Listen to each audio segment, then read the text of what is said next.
Hello friends, welcome to वर्स जीएस। दोस्तों, आज का हमारा टॉपिक है शुक्राणु जनन, जिसको हम क्या कहते हैं, शुक्र जनन भी कहते हैं। फिर इंग्लिश में क्या कहा जाता है दोस्तों, स्पर्मेटोजेनेसिस। आज हम इसी के बारे में बात करेंगे। तो दोस्तों, अगर आप हमारे चैनल पर नए हैं तो आप हमारे चैनल को सब्सक्राइब कीजिए और बेल आइकन को प्रेस कीजिए और वीडियो को शेयर कीजिए। तो देर न करते हुए आइए करते हैं वीडियो को शुरू। तो सबसे पहले बात करते हैं स्पर्मेटोजेनेसिस कहाँ किसे जाता है।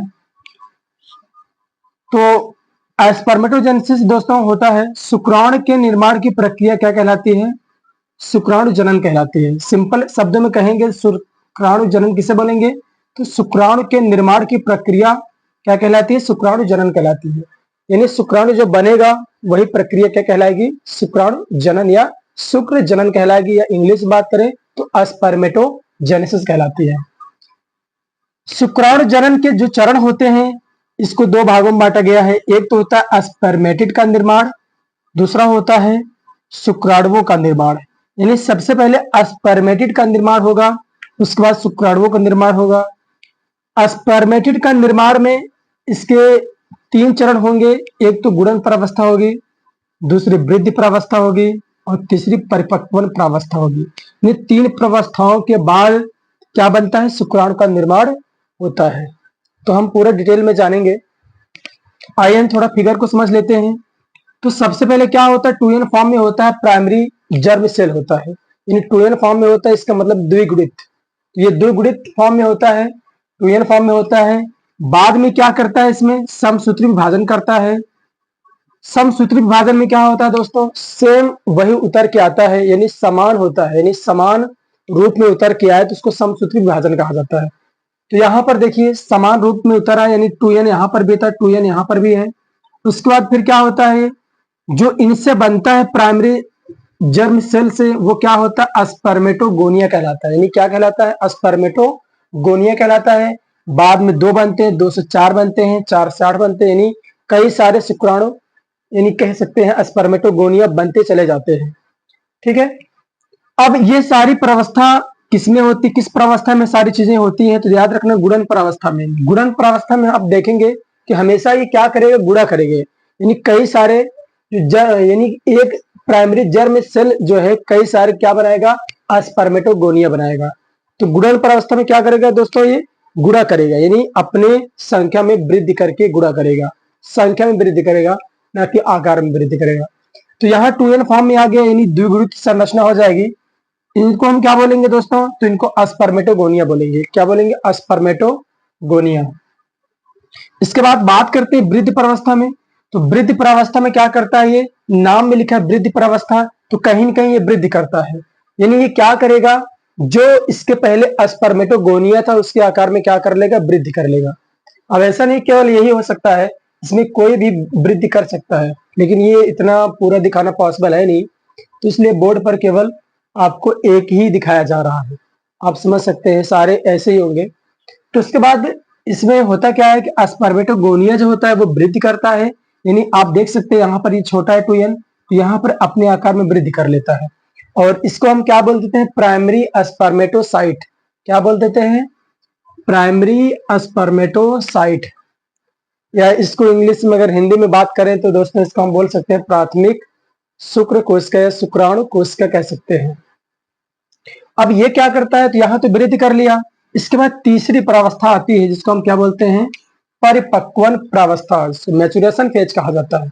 अच्छा, इसमें क्या करता है ये, तो यहाँ पर जो 2n फॉर्म में होता है इसमें क्या होता है, अर्धसूत्री विभाजन होता है। यानी कौन सा विभाजन होता है, अर्धसूत्री विभाजन होता है। अब अर्धसूत्री विभाजन में 2n में है तो जाहिर सी बात है अर्ध में आधा होता है कोई चीज, तो यहाँ 2n है तो वो क्या हो जाएगा, n हो जाएगा।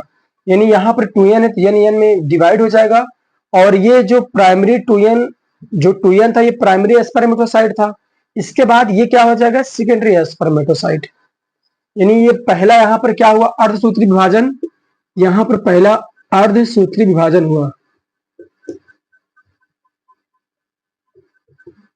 फर्स्ट, और यहाँ पर कौन सा हुआ, अर्धसूत्री विभाजन सेकंड हुआ।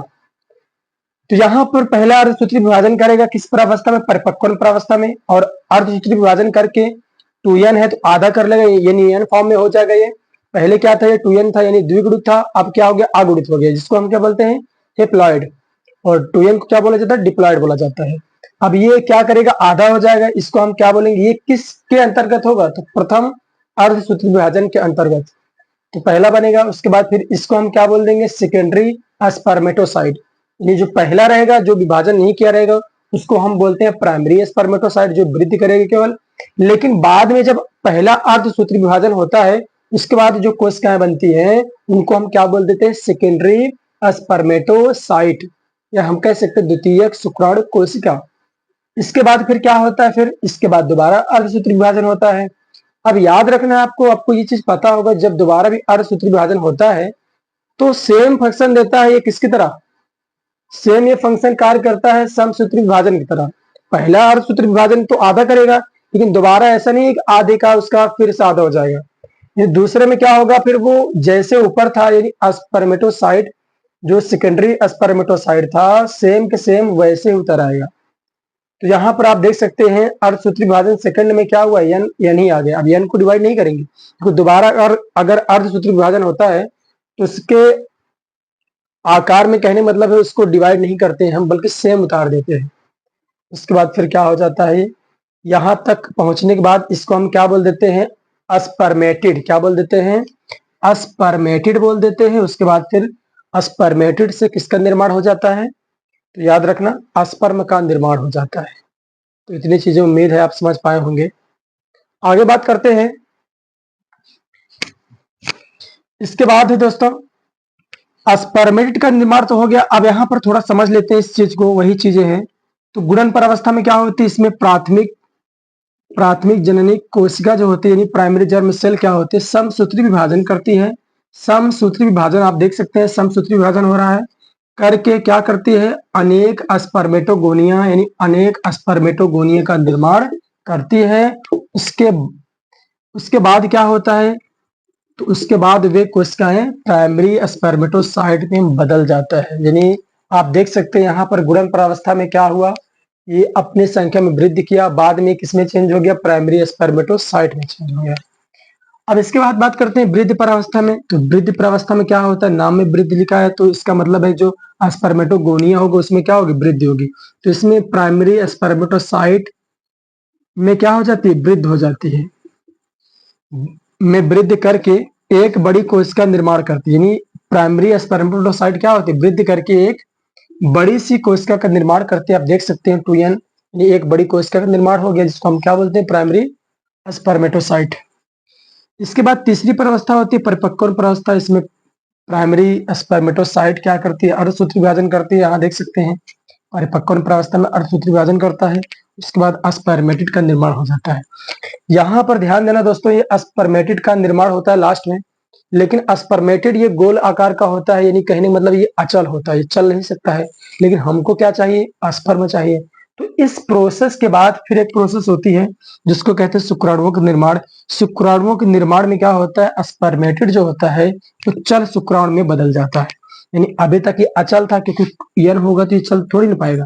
भाई चलने के लिए क्या चाहिए, पूंछ चाहिए, नहीं पूंछ चाहिए, टेल चाहिए, यानी आगे सरकने के लिए। तो इसके लिए क्या होता है, ये बाद में चेंज हो जाता है, यानी स्पर्मेटिड किसमें चेंज हो जाता है, स्पर्म में चेंज हो जाता है, परिपक्व हो जाता है एकदम से। उसके बाद फिर ये निषेचन करने योग्य हो जाता है।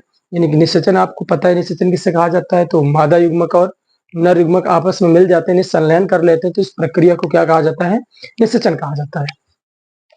तो यहाँ शुक्राणुओं का निर्माण कैसे होता है, स्पर्मेटिड चल शुक्राणु में बदल जाता है। यानी ये स्पर्मेटिड है 4 और ये किसमें चेंज हो गया, चल शुक्राणु में बदल जाता है। अब शुक्राणु देख सकते हैं, शुक्राणु का डायग्राम है। उसके बाद क्या होता है, जो कि अगुणित होता है, आप देख सकते हैं एन फॉर्म में होता है, क्योंकि एन फॉर्म में होगा ही, क्योंकि इसके बाद फिर ये एन इसका रहेगा और एन मादा युग्मक का होगा, तो एन एन मिलकर के 2n बन जाएगा, यानी जायगोट बन जाएगा, यानी जिसको हम क्या कह सकते हैं, युग्मनज कह सकते हैं। उसके बाद फिर और ये परिपक्वन यानी कहने मतलब ये परिपक्व भी हो जाता है, निषेचन करने योग्य हो जाता है। तो दोस्तों वीडियो आपको कैसा लगा, आप कमेंट बॉक्स में जरूर बताइए। अगर आपको वीडियो अच्छा लग रहा है तो आप हमारे चैनल को सब्सक्राइब कीजिए और वीडियो को शेयर कीजिए।